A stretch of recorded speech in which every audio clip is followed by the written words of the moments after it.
причини защо трябва да приемате магнезий и защо е толкова изключително важен за вашето здравословно състояние.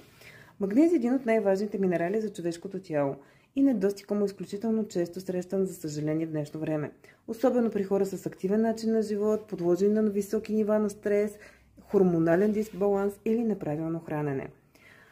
Защо трябва да приемаме магнезий? Ето и 7 основни причини. Първо, за нервната система и антистрес ефект.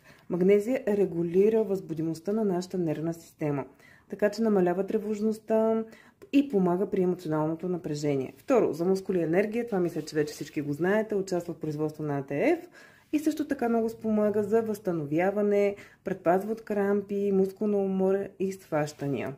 Трето, за по-добър сън, да, точно така. Подпомага секрецията на ГАБА, който е невротрансмитер за релакс. Много хора с затруднен сън, също точно това е проблема, че имат магнезий в дефицит. Четвърто, за сърце и кръвно налягане. Регулира сърдечния ритъм и намалява риска от хипертония. Недостигът му се свързва с аритми и повишено кръвно налягане. Пето, за хормонален баланс, да, точно така е, и за това помага, облегчава симптомите на ПМС при жените, менопаузата и тревожността. Подпомага инсулиновата чувствителност, както и регулира кортизола.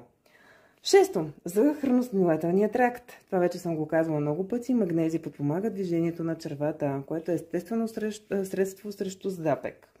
И на седмо и не последно място, разбира се, за костите и зъбите. Работи в синергия с калций и витамин D за здравината на нашите кости. Недостигът му води до неприятни заболявания, отслабване на скелета, така че пийте магнезий, не го пропускайте, изключително важен е.